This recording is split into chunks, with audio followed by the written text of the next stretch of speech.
Hey, Pete here in my second video of my soon-to-be, I'm sure, extremely famous series of trapping videos about Idaho trapping and Long Springs. My dog Mac is wandering around, so he may wander in and out of the photo here, but anyway, he's pretty famous in our house. At least he thinks he is. So what I'm going to do today for this second video, I know I said I was going to talk about pan modification, but before I do that, I want to talk a little bit about types of traps and their uses for different things. Again, the purpose of my videos is to, one, provide some basic information to help people getting into trapping, you know, help them understand the basics of trapping. I'm not an expert. If there are experts watching this, leave comments, you know, please. But yeah, I don't profess to be an expert. I've been trapping off and on since I was a kid, but that doesn't make me an expert by any means. I'm not like the longliners. So basic information for beginners. Also encourage people to get into trapping. If you're an outdoorsman or outdoorswoman, you know, consider getting into trapping. The more we grow our numbers, the more power we have in the state. And lastly, you know, to dispel misinformation about trapping, which I'll do a little bit of that today as well when I talk about these different kinds of traps. So long springs. I'm a long spring trapper. There's not much information on YouTube videos about long springs, which is what I mentioned in my first video. And so I'll be talking about long spring traps. I don't claim they're better than coil springs. So please don't leave me comments about, you know, long springs suck, you should go to coils and here's why. I don't, it's fine. If you use coils, God bless you, you know. I don't like them. Part of the reason that I am a long spring trapper is that's what I learned on. And I'm a big believer in the less stuff there is to go wrong, the better off you are. And so I don't like fancy stuff. I like functional stuff, because if there's less that can go wrong. And is there less that can go wrong on a long spring trap? I seem to think so, but it might also just be that I'm used to troubleshooting stuff with long springs and I don't know anything about coil springs. Either way, it's more efficient for me in the field. All right, so this is a #1 long spring trap. This is made by Sleepy Creek. They're a great trap manufacturer. They went out of business last year, which really sucks. But they, the guy who taught me how to trap used to say, when he was talking about long spring traps, he said, a used Victor is better than a new anything else. But that was before Sleepy Creek came along. And I am convinced that they have made some of the best, most durable long spring traps that we've seen in 30 or 40 years. Victor does not make long springs anymore other than a 0 and a #1, I think. And I love Sleepy Creek traps. One of the things I like about them is you can adjust the pan tension here, which is great. With muskrats, you don't need any pan tension, but sometimes you might have a set on a rock or something in the creek where birds might be landing, like robins or littler birds, and you don't want to catch those and kill them because they're cool. Birds are cool. So you can put some pan tension on this, so if a bird lands on it, it won't set the trap off, okay? But this is a long spring trap. It's a #1, and I use these for muskrats, mink, and I even use them for coon. Not my first trap choice for raccoons, but I've caught a lot of raccoons in #1 long springs, and it's held them just fine. So anyway, #1 trap. I love it for muskrats. That's mainly what I use it for. This is a #11. And it's also a Sleepy Creek. You can always tell a Sleepy Creek by the pan. Anyway, if you're a new trapper and you like long springs, try to find some Sleepy Creeks. There's still a lot of dealers that have them for sale as they're emptying their stock on them. But try to get some. They're great. They're a great sturdy trap. A #11 is the exact same size as a #1. It's just got 2 long springs. Okay, this is why they call them long springs. This is a great raccoon trap. I use this for raccoons. If I'm making a raccoon set, I use this. If I'm making a mink set, I use this. I love #11s for mink. They're extremely strong trap. I got my thumb caught in one once, and it took me a little while to get it out because the springs are small and there's not a lot of room to work. I had to get up out of the water and get a knee on each side and get my thumb out. They're very strong traps. So that's #11. And this is a 1.5 double long. It's made by this is a Victor trap. So you can always pick a Victor trap out by the V on the pan, assuming the pan hasn't been changed. Victor traps have been around forever. They're great traps. The problem is Victor doesn't manufacture long springs anymore. They stopped quite a while ago. They say they do, but they don't. They can't get them. They don't even have them in their catalog. So anyway, this is a number 1.5. I use this for mink sometimes. It's a good fox trap, but I don't like it for coon. I like smaller jaws for coon so that they can't get down to their foot. Anyway, number 1.5. This is a number 2 long spring. This is virtually impossible to tell apart from the number 1.5. I don't think there's but maybe a couple centimeters difference. Number 2s are good fox traps. I really like them for fox. That's about the only thing I like them for. They'll hold a coyote if you get a deep catch on them, but chances are they're going to tear your trap up a little bit. So I have some Sleepy Creek number 2s that are really strong. They'll hold a coyote okay and survive probably, but these older Victors that are been around for a while, they're good traps and they will hold a coyote, but they're not ideal. They're just not quite big enough. So that's a number 2. Okay, this is a number 3 Sleepy Creek. This is a really strong trap, and this is probably the primary trap I had out last year. It's got offset jaws. So you see the space here? This is for the animal's comfort. This allows blood flow to continue to the foot. It makes the animal more comfortable. It doesn't do any damage to the foot. And just little misinformation. People, trapping is cruel, trapping is cruel. Well, no, actually, believe it or not, wildlife biologists use traps, leg hold traps to catch wolves, to collar wolves, okay? And they use offset jaws, and a lot of times they'll use laminated or soft catch jaws too, which means they have some rubber on there. I'm not convinced the rubber helps because I think it molds to the foot and actually ends up cutting off some circulation. So I like the offset, regular offset jaws. It keeps the animal comfortable while it's in the trap. In one of these videos, I'll stick my hand in one of these traps to show you. It doesn't break bones, it doesn't shatter bones unless you're a really small bird or something. So, you know, if your dog gets caught, you can release your dog from the trap without any problems. So they're very safe. They're designed to hold the animal. They're not designed to kill the animal by breaking its leg. That would not serve any purpose, okay? So this is a number 3 trap made by Sleepy Creek. Victor made number 3s. I got a lot of Victors. Blake and Lamb, I got a lot of old Blake and Lambs. Sleepy Creek, you can adjust the pan tension so you don't really need to do any aftermarket modification.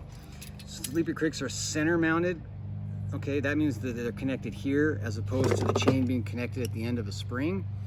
There's a lot of debate about which is best. I don't know. Just, it's your preference, whatever you like better. Guys will swear this is better, other guys will swear the other is better. See what works for you, okay? It's not a life or death issue, okay? But I really like the Sleepy Creek traps. If you can get your hands on some, do it. They were made in America. That's why I like to buy them, and they were strong. But a lot of people prefer to go overseas because it's cheaper. And then you spend all this time doing aftermarket modifications on stuff. And I like my traps that I buy to be able to be used, just to go use them right away. I don't want to spend hours fixing traps that I just paid money for. I am going to show you some trapping modification stuff that I like to do as I have time and money, but it's not necessary to go set traps. If you order a bunch of traps from my buddy Benny up in Oregon, who I'll talk about in another video more, you know, and he sends you a bunch of traps like this that are number 2s or 3s for fox or coyote, you could go out and set them. You don't have to do anything. You might have to adjust the pan a little bit just because they're used, but I mean, you can just go set them the next day. You order a bunch of new traps from some certain trap manufacturers, even brand new, you're gonna have to spend some time and money getting them ready so you can trust them, because I wouldn't trust them the way they come. And it's not all trap manufacturers, it's just some. This is a number 4 Victor double long spring. This is one of a dozen that was given to me by my, well, he's technically my second cousin, but I call him uncle because it's weird because he's like my dad's age, so it'd be weird to call him cousin. But my cousin, Brent, who is a sheep and cattle rancher down in Nevada, he's a good guy, really good guy, and he sent me 12, sent me a dozen of these number 4s. These have been modified. He offset the jaws himself by welding, and you can do that. So if you have traps like this that are not offset, you can weld beads on here to offset them, and I would recommend you do that if you're going to be catching canines or cats, so that it's for the animal's comfort. If you're using them in the water on a drowning set, it doesn't really matter, but but I try to make sure my traps are offset so that the animal's comfortable in the trap, and so that I can be ethical and humane. But this is a number 4, so you can see it's you know, bigger, especially the jaw. The jaws have a wider reach, a wider span. Why does that matter? Well, this is a good coyote trap. Lots of coyotes have been caught with number 3s. Most of my coyote traps are number 3s, okay? But number 4 opens a little bit wider, which means that when the coyote steps on it, if he starts to try to pull out or realizes he did something he shouldn't have, he's got farther to he's got farther to pull his paw before he can clear the jaws. So you got more space for the jaws to grab, right? And so that's one advantage to a number 4. And I'm slowly converting to number 4s. I probably won't buy any more number 3s unless I get a really good deal on them. I'm slowly going to number 4s. These have a little bit of aftermarket modification. There's a longer chain that's on these, and there's been some swivels that have been put on, and we'll talk about trap modification in the next video, okay? So just to review real quickly, a number 1 long spring, great for muskrats. It'll catch mink and it'll even hold a raccoon. Number 11, I like these for mink and raccoon. 1.5 and 2, almost the exact same trap. Great for fox, really good fox trap. That's what I use them for. Number 3, coyotes, bobcats, badgers. All right. Number 4, coyotes, bobcats. You get up to the number 5s, you can start looking at using them as a wolf trap. And then there are some traps that are made specifically for wolves that have like a 9-inch jaw spread. I don't trap wolves yet. I will one day. Again, these are my choices. These are what I use them for. Okay. Oh, and beaver. These are good beaver traps and otter traps, the 3s and 4s. 4 is probably a little bit better because you get some of those beaver that have a hind foot this big. Think about that. That's bigger than those jaws. So 4 or 5 is going to be a better choice for a big monster beaver. Although I did catch the biggest beaver I've ever caught in my life. I caught when I was a junior in high school. It was huge, and I caught it in a number 2 by the front foot. So, but you want to make sure the trap's right for the animal. If you use different sizes and you're watching this video, it's okay. I'm not saying that I use the best size. This is what works for me. If you go out and you're starting a trap and you find out you don't like one of these sizes for the animal you're trapping, then try a different size. Again, I don't profess to be the expert. So now what I'm just going to do is I'm going to show you real quickly how to set a long spring trap. So the camera's going to come around to this side, and I'm going to show you first on a single long spring. You can do this standing up or seated, but what I like to do is I get a hold of it kind of like this, and I'm going to put the pressure on this part of the trap against my leg. Okay, so I'm going to put it on my leg like this, and I'm going to push down so that these jaws open up. And as soon as those jaws are open, I can grab it with my hand like this. And I can hold this forever like this because I've got the jaws down and the pressure's off it. I flip the pin over, I push down and bring the pan up to cover the pin.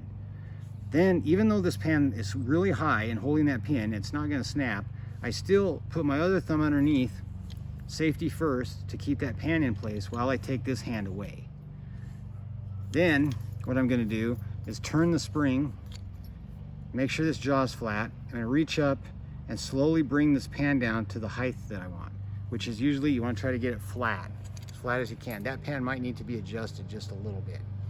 I used this trap last year for muskrats. Okay, now it's ready to go. When you're ready to discharge the trap, you can just reach under and pop it. But that's how you set it. That's how you set a single long spring trap.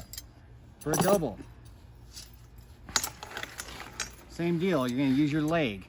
The goal here is not to try to squeeze these with your grip strength, but to straighten your arms and push down to release the pressure and get the jaws to flip and open up. So eventually these springs are going to be down at 45 from each side of this trap. So I'm not trying to squeeze these to set it. I'm pushing down. That's where I want it to be. It's just like that. See, now I can use, I've got this trap controlled. I'm safe. I can use one hand to open these jaws, and then I keep the pressure on while I get that hand over. Now again, here I am. I can hold this indefinitely like this while I get it set. I'm going to flip this over, flip the pin over, push it down to go under the knock. Push the dog down to go under the knock on the pan. I call this the dog, so I call it the pin, because if you're a beginner trapper, you won't know what I'm talking about. Anyway, now I'm going to keep my thumb under there just as a safety. It's like a gun safety. It's just keeping it from firing. Let go. There it is. Now, pull my springs in. It's ready. Now you can see that pan's just a little high right there. It's not low. So on these older long springs, the little trick to get that pan to lower is you're going to push against the dog. See that pan come down a little bit? And that pan needs to be adjusted a little bit with a tool, which I'll show you in another video, but it did bring the pan down some. So there's a tool that fits over this right here that you can bend that forward just a little bit to drop that pan a little more. But if it just needs to come down a little, the trick is to push on this pin. And see, now this number 4 set, you see that big jaw spread? And then if I want it to snap the trap, I can just reach up underneath the jaws, so my fingers aren't in between the jaws, and I can snap it. All right, so that's a basic introduction of different long spring traps and how to set them. If you have any questions, you can email me. My email is in the first video. Feel free to share with other people who are interested in trapping.